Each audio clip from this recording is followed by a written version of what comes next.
Olá, tudo bem, pessoal? Hoje nós estamos aqui num ambiente um pouco diferente, fora do estúdio da UAB, da ESA.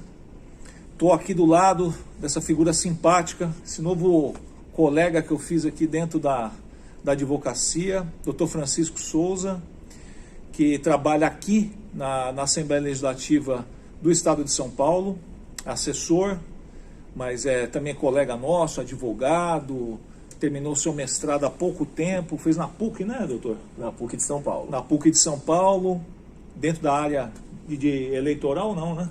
Filosofia do Direito e Teoria Geral. Filosofia, já foi para as cabeças, né? Você percebe que gabaritado. Mas nós estamos aqui para conversar dentro desse nosso programa, do programa do 30 Minutos aqui. Já vou pedir para você deixar aí o teu comentário, tua sugestão, pode sugerir nomes ou temas que você gostaria de ver abordado aqui. A gente sempre procura trazer, como eu costumo dizer, a gente sempre costuma trazer uma variedade. Essa é a ideia, trazer os ramos diferentes do direito mesmo. Vamos até trazer no futuro até pessoas de fora do direito para a gente conversar de uma maneira geral, livre. E eu gostaria de trazer, conhecer o Dr. Francisco e pensei, puxa, eu vou trazer para ter essa experiência. Não é sempre que a gente encontra alguém que tem essa experiência, no caso aqui como assessor, dentro da Assembleia Legislativa, quer dizer, essa questão do procedimento legislativo, a feitura das normas e também a atuação do advogado nesse entremeio. Mas o doutor Francisco não sabe, mas você que me acompanha sabe que a gente sempre começa a entrevista com a mesma pergunta. Doutor Francisco, quando o senhor era criança, qual que era a sua brincadeira preferida? A brincadeira preferida era polícia e ladrão, hein? Ó, sem trocadilho, hein, meu? Vamos pensar aí no ambiente. Você gostava mais era de polícia e ladrão? Gostava de polícia e ladrão, mas eu era o policial da história, viu? Eu pegava o bandido, pegava o menino mal. Você nasceu em que cidade? Aqui na capital de São Paulo mesmo. Que bairro que você morava? Morava mora, ali, né? hoje eu moro aqui na Lapa, mas eu morava na região do Butantã, ainda estou na Zona Oeste. Tá legal. Então gostava de brincar de polícia e ladrão. Eu também gostava, a brincadeira era boa. Mas conta um pouquinho da sua experiência. Eu queria que você fizesse vamos dizer assim, um voo de águia, né? Um apanhado assim. Como que surgiu na sua carreira essa questão da assessoria parlamentar, essa questão da atividade dentro aqui da Assembleia Legislativa? Fala um pouquinho para a gente dessa atividade, para a gente entender melhor. Olha, a atividade aqui na Assembleia Legislativa de São Paulo é muito dinâmica, porque não compreende só o trabalho de elaboração das normas e de assessoria direta ao parlamentar. Também compreende a articulação política. Então, nós não ficamos apenas atrás do computador fazendo leis o dia inteiro, não. A gente tem muito bate-papo, muita conversa, muita viagem a algumas cidades para poder levantar lideranças, prefeitos, vereadores que possam apoiar o trabalho político. Esse é o trabalho hoje. Antes de chegar até esse ponto, eu advogava na área do contencioso, e passei advogando, fiquei quase 10 anos só advogando no contencioso civil, especialmente na área de saúde. Então comecei fazendo ações contra planos de saúde, ajuizando judicialização para incorporação de novos medicamentos, etc. E passei a partir disso também a advogar, a fazer o que chamam de advocacy. Então passei a fazer relações governamentais, tive muito contato com entidades, com pacientes, e comecei a vir representá-los nos parlamentos, tanto municipal quanto estadual. Daí foi um passo para conhecer alguns parlamentares que gostaram da proposta de trabalho, gostaram do perfil e acabaram abrindo a porta e me puxaram para dentro. Então eu vim de visitante a chefe de gabinete. Tá certo. E a mosca da política já te picou? Já está pensando em ser candidato ou não?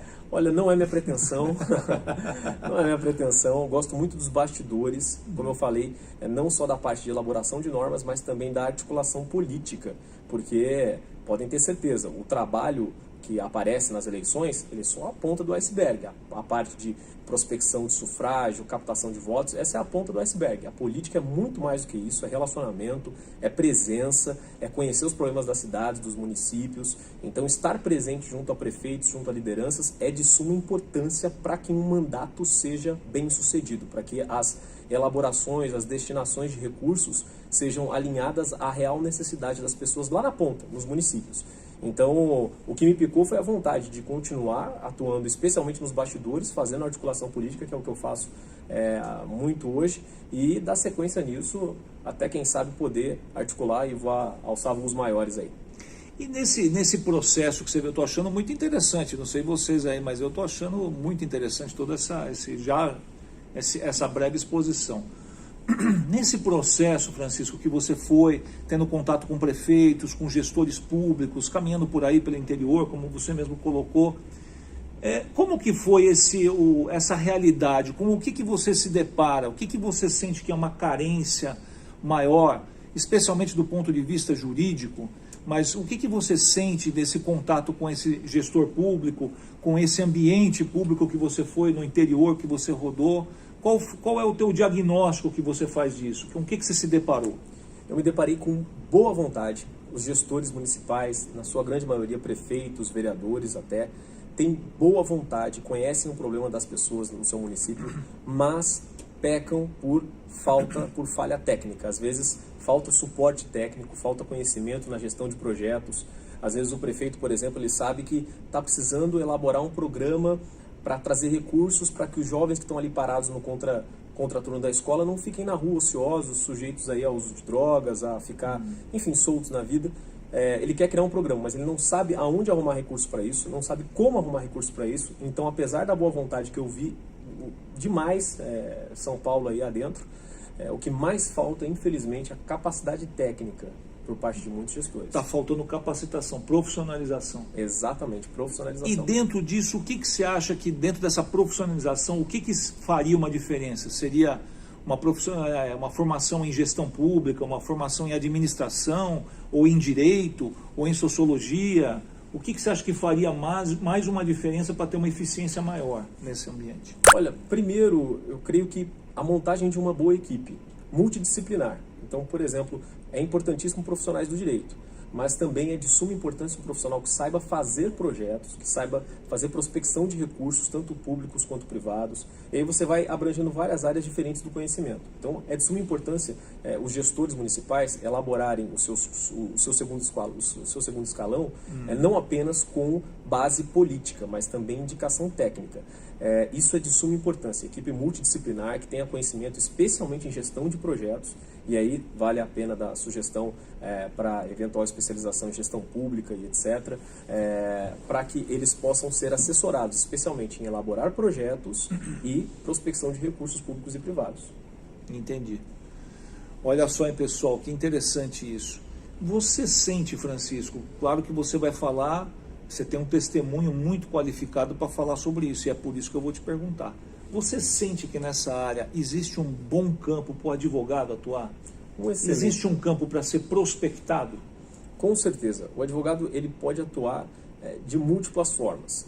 Desde aquele profissional que vai ficar um pouco mais recluso no seu computador, pensando, elaborando bons projetos com fundamento constitucional, fundamento na lei orgânica do município, enfim, até o profissional que vai se desenvolver, vai usar um pouco mais a retórica, a oratória, para fazer prospecção política, para pegar cabos eleitorais. E quando eu falo cabos eleitorais, tire da sua mente aquela imagem daquela pessoa só balançando bandeira na época de campanha. Cabo eleitoral é aquela pessoa que tem capacidade de trazer outras pessoas para aderir à ideia. Isso é um cabo eleitoral. E ele não funciona só na época da eleição, não. Funciona todo dia, toda hora.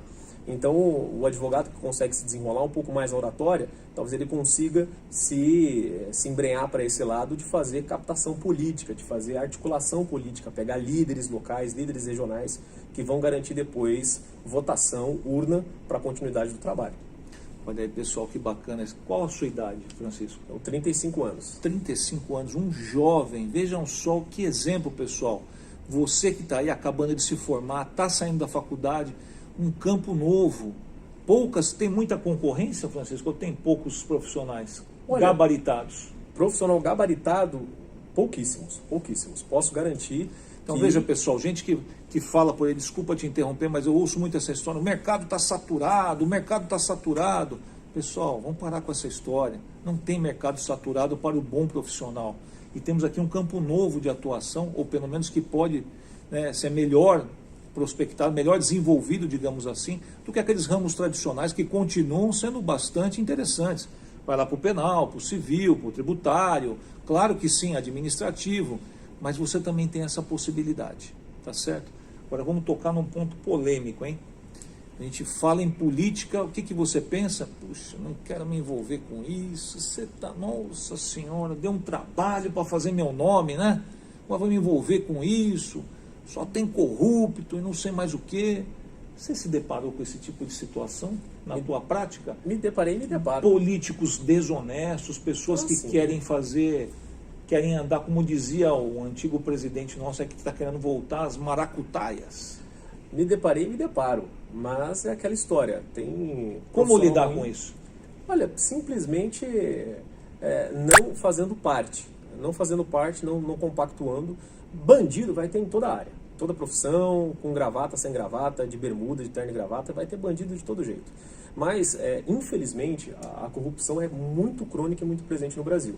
Diante disso, ciente disso, a gente tem que simplesmente seguir a nossa diretriz, seguir a nossa bússola moral, seguir os preceitos legais da probidade e deixar de lado quem não quer. Quem não quer vai se entregar, vai ser pego, uma hora vai cair e a gente tem que fazer um bom trabalho, porque tem muita gente boa na política. Mas você, pela tua experiência, Francisco, dá para fazer igual aquela propaganda da Coca-Cola, os bons são maioria? Os bons são maioria, pode apostar nisso. Olha que interessante, pessoal, viu? Essa coisa também de ficar demonizando a política, eu sou partidário de que isso prejudica demais o nosso país, a nossa sociedade, porque você afasta as pessoas que querem contribuir, mas que você recebe, pô, não vou queimar meu nome, vou me indispor aí de alguma maneira, não quero saber. Pode entrar e fazer bem feito, fazer o que é bom. Dentro dessa realidade que você se depara, você falou muito do gestor, que poderia ter uma carência, ter uma formação, tal. E quando você está aqui numa casa legislativa, na Assembleia Legislativa, você deve ter contato também com a Casa Legislativa local, municipal, as câmaras de vereadores. Você sente essa mesma carência também desse lado, do lado do legislativo municipal, ou você não tem contato com esse pessoal? Ao contrário, temos muito contato com eles, um contato quase que diário com vários presidentes de câmaras municipais aí no estado de São Paulo. Existe sim uma carência muito grande da parte da assessoria, especialmente porque enxergam o Estado, o governo do Estado especialmente, como uma caixa preta inviolável. Então não sabem como acessar, e quando eu falo acessar, é acessar recursos, programas, por exemplo, recurso para asfaltamento, recurso para saúde, um programa para ambulâncias do município, para renovação de frota de ambulâncias, renovação de viatura de GCM. Às vezes não tem essa expertise e pensam que o trabalho de uma assessoria, especialmente na vereança, se limita a arrumar vaga de cadeira de roda, vaga em posto de saúde, quando é muito mais do que isso. O trabalho de assistência social é muito importante, é uma realidade e vai continuar sendo. Mas é importantíssimo montar equipes multidisciplinares, que tenham sim advogados que possam prestar uma orientação ao parlamentar, mas também que tenham advogados que consigam dar orientação estratégica no sentido de, olha, vamos abrir uma porta em determinada secretaria, vamos verificar como é que funciona determinado programa do governo federal, porque não é só recurso estadual, tem muito recurso do governo federal parado por aí, os municípios não sabem como acessar. Então, tirar essa impressão de que existe uma névoa impeditiva de acessar recursos estaduais e federais. O município existe, o município é uma pessoa jurídica de direito público, ela pode receber recursos do Estado, recursos da União, o que falta é gente que vai atrás e que sabe o que está fazendo. Daí a importância de um advogado gestor público. Vejam só, pessoal, né? O doutor Francisco vai trazendo para a gente elementos, né, para compor esse quadro.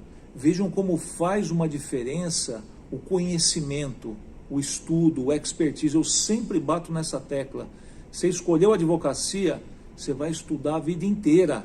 E veja o que o doutor Francisco acabou de falar, o recurso existe. Muitas vezes o gestor, o prefeito, ou mesmo o vereador, ele não sabe como que chega naquilo, né? Não consegue oferecer projetos. Ele tem aquela história do recurso ser devolvido, né? Sim. O recurso acaba sendo devolvido porque não foi utilizado, ninguém pediu, não sabia pedir. Então, até para saber, a gente como advogado sabe, né? Para fazer a petição, precisa saber, né? Saber escrever, colocar as ideias no papel, precisa ter uma boa articulação. Mas eu queria uma análise tua, até porque o doutor Francisco é também professor, como eu falei no começo, terminou não faz muito tempo o seu mestrado. Eu gostaria que você fizesse uma análise, Francisco, de como é que você vê a nossa estrutura política. Porque você teve agora, você tem esse conhecimento acadêmico da parte da nossa estrutura, nosso Estado, vamos dizer assim, uma parte sociológica, política, jurídica, mas você também tem a prática. Como é que você enxerga o nosso sistema político, especificamente? Eu diria até político partidário. Como é que você enxerga isso na atualidade? Um cenário muito desafiador para quem quer ser candidato, sinceramente, indo direto ao ponto em relação ao que eu quero dizer. É um sistema que está cada vez mais intrincado e que valoriza mais a pessoa do candidato. O cara tem que ser voraz, tem que ser muito articulado para que ele conquiste votos. O sistema político atual, ele está valorizando muito essa pessoa, a pessoa que tem a capacidade de adquirir, de arrebanhar outras pessoas mesmo. Conquistadores de pessoas, pescadores de homens, para falar um termo muito usado por aí. Bíblico. Bíblico. Mas, então, esse sistema, ele valoriza a pessoa e valoriza o talento da pessoa. Daí, e aí até querendo puxar para a advocacia, eu acho que os advogados têm grande possibilidade de destaque. Por quê? São pessoas que têm conhecimento técnico, vão estudar a vida inteira, não podem parar, mas também, desde a faculdade, desenvolvem muito a oratória, a fala. E isso é essencial para você conquistar pessoas, para você atrair a atenção de pessoas. Então, desde estratégias de oratória, como estratégias de neurolinguística e etc., tudo isso influencia muito na hora de atrair pessoas para o seu discurso. E o advogado, por excelência, por profissão, por nascedouro, ele é um cara que vai ter que usar muita oratória. Então, eu vejo o sistema político como um cenário ideal para advogados desenvolverem o seu talento, não só técnico, mas também pessoal. E já que você falou que é um desafio agora para quem quer ser candidato, nós estamos aí, se eu não me engano, isso é igual emenda constitucional, né? Tem sempre uma sendo aprovada. Nós estamos, até onde eu sabia, com 35 partidos criados, né, em funcionamento no país, e mais alguns aí querendo ser criados. Aliás, não faz tanto tempo que quiseram criar o partido do corintiano, não deu certo e tal, mas quiseram criar. Como você vê isso, Francisco, essa questão do aspecto partidário? Como é que nós realmente, a impressão que dá para quem olha de fora, até eu mesmo sendo advogado, você olha de fora, parece uma coisa um pouquinho caótica. É isso mesmo? É um mau conhecimento? É pouco conhecimento de quem está de fora? Como é que você vê essa questão partidária? Eu costumo ser muito pragmático. É aparentemente caótico, mas ao mesmo tempo é um processo irreversível.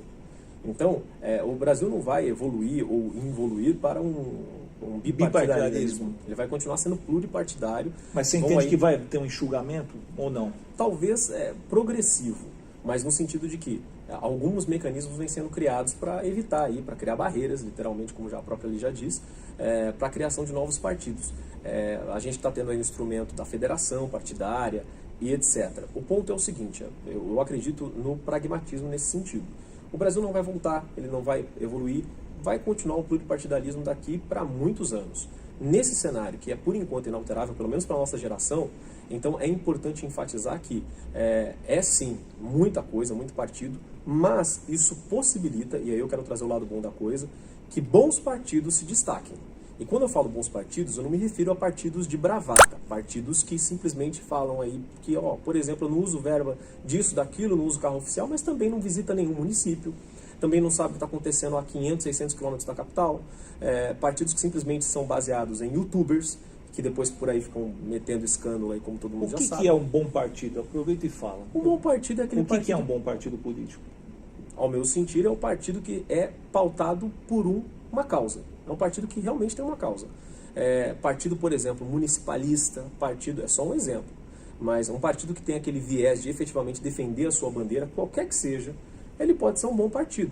E aí a questão de não ser corrupto, de usar muito bem os recursos públicos com responsabilidade e probidade, isso aí é condício sine qua non. Então, isso tem que ser para todos. Mas um bom partido, ao meu sentir, é o partido que é apegado e leva a sério a sua proposta, independente do que for. Independente do que for. Claro que, pelo amor de Deus, não o nazismo, nem... Isso aí é fora de cogitação. Já teve alguém aí algum tempo atrás que falou do nazismo, pelo amor de Deus. Independente do que for, com essa exceção. Até porque a Constituição não permite, né, esse tipo de coisa. Mas, Francisco, deixa eu te falar uma coisa. Dentro desse ambiente que você está colocando, há um tempo atrás, ainda hoje se cogita, a nossa Constituição, para quem não sabe, muitos que já estudaram sabem disso, a gente por pouco, né, eu costumo dizer isso até em sala de aula, por pouco a gente não adotou o parlamentarismo. tanto que foi marcado um plebiscito para depois de 5 anos, em 93, para decidir se fazia presidencialismo ou parlamentarismo. Da tua experiência, você entende que a gente teria condições de comportar um sistema parlamentarista e seria bom para nós? Você acha que seria um bom caminho? Seria um bom caminho. Ainda não vejo viabilidade disso se efetivar.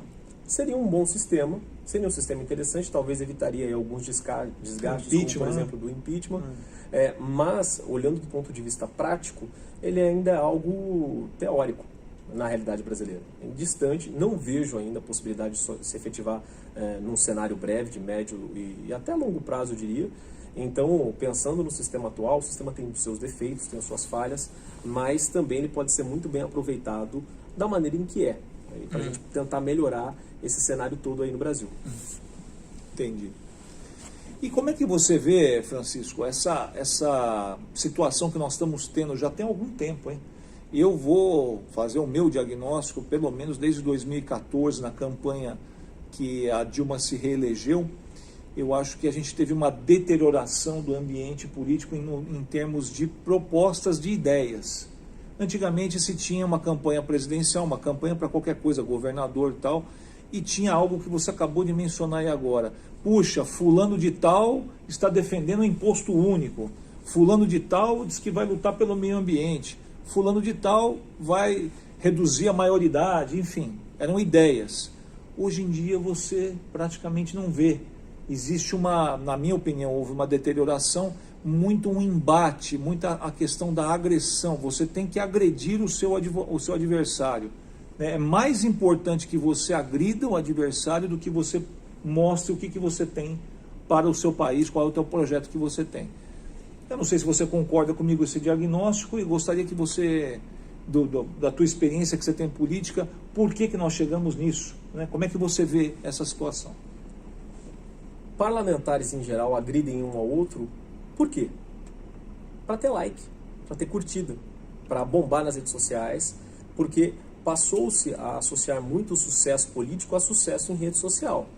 Tudo bem aí, a gente teve um boom nas últimas eleições, pessoas aí, esses grandes parlamentares que foram eleitos aí com milhares, milhões de votos, simplesmente baseados nas redes sociais. Mas aí eu convido a você que votou em youtuber, em twitteiro, em instagramer, tiktoker, sei lá o quê, convido você, por exemplo, a verificar se esse parlamentar que recebeu o seu voto destinou recursos para a sua cidade, como ele destinou, se ele fez alguma coisa efetiva para a sua cidade ou se ele só ficou na bravata. Porque, às vezes, o pessoal que levanta a voz, invade posto de saúde, briga com o policial, briga com o enfermeiro, briga com todo mundo para conseguir seu like e depois o seu voto, ele, no fundo, não faz nada a não ser fazer graça para a plateia. E você está sendo plateia ou eleitor? Eu não vou nem citar nomes, mas a gente sabe que já teve exemplos concretos aí, recentes até, envolvendo esse tipo de coisa. Mas essa deterioração, não só do parlamentar, por exemplo, nós estamos agora às portas aí de uma campanha presidencial, eu vejo muito isso, né? Essa ausência de projeto. Então vamos pegar os candidatos sem fazer nenhum juízo de valor, você pega, sei lá, o Janones, ou pega o Dória, o Ciro Gomes. O Ciro Gomes eu acho que talvez seja o único que apresentou um projeto com ideias, né? Sejam elas boas ou ruins. Lula, especialmente Lula e Bolsonaro, né? Qual é o projeto do Lula? Qual é o projeto do Bolsonaro? A gente não sabe. Pelo menos não se vê, né? Se vê muito mais essa questão da agressividade. Aí já estamos num plano macro. Você acha que também cabe essa análise que você fez antes, de querer like, de querer... ou é mais do que isso? Olha, o populismo, seja ele traduzido em likes, seja ele traduzido diretamente em votos, sempre existiu e sempre vai existir. Desde o vereador, passando pelos deputados, chegando até a presidência da República. Sempre vai existir. O que tem faltado muito, isso começa na base, quando eu falo de base, a população em geral, eleitores, o que tem faltado muito é senso crítico. Senso crítico. Desde a votação para deputados, parlamentares, quanto para a votação para Você fala do eleitor. Do eleitor. Falta senso crítico no eleitor. Se o eleitor vota no camarada que diz, pior que tá, não fica, achei engraçado, vou votar nele. Mas não repara se ele mandou recurso para a sua cidade, se ele defendeu um bom projeto, ou se ele só ficou pautado em fazer graça no TikTok. Então, o que esse eleitor espera? Ele vai ter o presidente que merece. Essa é a realidade. Então, não só o presidente, não, o deputado, vai ter o senador. deputado que merece.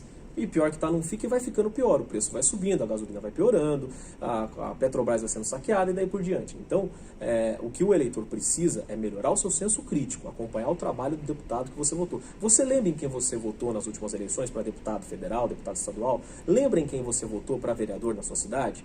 Você lembra? Vale a pena não esquecer e fiscalizar o trabalho dele. Não é só fiscalizar para fazer bravata e para entrar na bravata do pessoal aí da internet, no sentido de ficar criticando. Olha, esse vereador, ele viajou até, esse deputado, por exemplo, viajou até o interior de São Paulo, do estado dele, ele gastou tanto. Tudo bem, você tem que fiscalizar os gastos sim, mas está sendo feito com responsabilidade, ele está trabalhando? Está trabalhando? Ou ele está simplesmente fazendo vídeo do gabinete dele e fingindo que trabalha? Porque é isso que mais tem. Vídeo de gabinete fingindo que isso é ser deputado. Deputado, parlamentar, é aquele que está junto com a demanda do povo. Aquele que está lá no extremo de São Paulo, que está na Assembleia, que está na Câmara, mas é aquele que sabe da necessidade do seu povo, do seu eleitor. E que destina recursos, que defende a sua cidade. Enfim, não é aquele que faz videozinho só do gabinete, não. Quer dizer que o parlamentar, como dizia o Geraldo Alckmin, que foi governador aqui de São Paulo, tem que amassar o barro. Tem que amassar o barro. Tem que amassar o barro. É isso aí, pessoal. Que delícia de conversa, hein? É isso aí. Bom, e você falou de cobrança. Você que trabalha como assessor, você recebe lá no seu gabinete, existe eleitor que faz a cobrança? Você recebe esse tipo de contato? Sim, a gente recebe direto e responde com todo prazer. Eu acho que o eleitor que vem fiscalizar o trabalho com responsabilidade e com coerência, ele tem total direito de ter a resposta devida e satisfatória. Então, eu sou totalmente a favor disso. E fico muito feliz quando os eleitores vêm, até pessoalmente, fica o convite para que eles vejam o trabalho, acompanhem de perto, porque eles vão ver a idoneidade do trabalho de muitos e vão poder contrastar com o trabalho de outros aí, e vão ver que tem trabalho que se destaca. E a partir disso, eles decidem aí o que fazem nas urnas. Olha só que bacana isso, né, pessoal? Uma conversa muito boa, né? Quando você conversa com gente inteligente, a coisa flui, né? O tempo passa, você nem percebe, né? O que você está vendo aí para o futuro próximo, Francisco? Você quer dar um palpite? Quem vai ser eleito? Lula, Bolsonaro, pode falar de tudo, de governador de São Paulo, de presidência da República. O que você está sentindo? Você acha que quem vai levar isso daí? Vou botar o doutor Francisco aqui numa situação delicada, mas não interessa, vamos lá. Olha, eu analisando bem a situação, eu vou falar como paulista. Eu acho que o povo de São Paulo está muito cansado da continuidade no Palácio dos Bandeirantes, aí falando especificamente do governo do estado de São Paulo, está muito cansado da continuidade. Seja quem for. Seja quem for. O que tem que haver mudança e mudança para melhor. Então, não tem que haver a mudança, por exemplo, para um quadro antigo que já deteriorou a cidade. Mas também não tem que ter mudança para um quadro que simplesmente representa o continuismo. Tem que ter mudança para um quadro técnico, responsável, que dialogue com os diferentes. Então, eu acredito que a eleição vai ser pautada por essa via, pelo equilíbrio, pela técnica e por quem sabe dialogar. Aí nós temos aí Rodrigo Garcia, Márcio França e Haddad, que talvez se componham, a probabilidade é grande. O Tarcísio, que entrou forte na disputa. Quem mais está na disputa para governador, sem ser esses quatro? Eu acho que são os mais fortes, né? São os mais fortes. Primeira pergunta, você acha que o França vai se compor com o Haddad? Acredito que sim, talvez ele queira aí acabar partindo para o Senado, talvez até para ficar mais em evidência para as próximas eleições, talvez seria uma estratégia política. E tem alguns aí dizendo que a polarização vai ser entre Haddad e Tarcísio, você acredita nisso? Não ponho muita fé. Não ponho muita fé pelo seguinte, posso estar equivocado, mas a gente sabe que o interior é muito conservador, o que talvez não seja tão atraente para o PT, que tem uma pauta um pouco mais progressista, assim, digamos. Então, talvez no interior, talvez o interior de São Paulo traga um contrapeso que favoreça nesse sentido um pouco mais o Rodrigo ou um pouco mais o Tarcísio. Quem sabe a gente tem até algum deles que leve logo no primeiro turno. E para presidente, o que você está enxergando? Olha, para presidente, a situação continua também polarizada. Continua um pouco polarizada e o que talvez aconteça seja que num segundo turno a gente tenha a definição. Eu acredito que eu tenho meu voto aí, que eu não vou revelar, mas acredito aí que o meu candidato leva. Saída pela tangente, vamos ver. Bom, estamos chegando no final aqui da nossa entrevista, que eu repito, foi uma entrevista extremamente produtiva, deliciosa. Francisco, eu estou chamando até de Francisco, é uma intimidade aqui, cara. Fica à vontade, olha lá para a câmera e 1 minuto, manda o seu recado, aquilo que você acha que é importante Nós estamos falando com a Advocacia Paulista, tem jovens advogados, advogados de meia idade, idosos, nós estamos falando com a OAB. Manda o seu recado, fica à vontade, usa a sua liberdade. Obrigado, doutor Antônio. Quero deixar meu recado aí para todos os advogados, para os iniciantes, para os que já estão na jornada, e convidá-los a se aproximar da política. A política, especialmente no estado de São Paulo, ela merece e precisa de pessoas qualificadas, não só para compor quadros de assessoria, mas também para fazer diferença como eleitores. Eleitores críticos como advogados a gente não vê em qualquer lugar. Então, tome a frente aí no seu bairro, no seu município, vá à frente aí de todos, busque expressar sua voz, sua opinião, defender a sua posição, qualquer que seja ela, mas faça valer o seu talento da oratória, o seu talento técnico, o seu senso crítico e defenda a política que você acredita. Defenda o Brasil através das suas ideias. Olha aí, bacana, hein, pessoal? Pessoal, gostaria de agradecer, eu agora, Antônio Minhoto, agradecer o carinho da sua atenção por ter nos acompanhado nessa jornada. Mais uma vez, deixa aí o seu like, compartilha a entrevista se você gostou, deixa o seu comentário e vamos surgir a temas, surgir entrevistados, a gente sempre vai procurar atender dentro do possível, tá bom? É isso aí, um abraço e até mais. Tchau, valeu!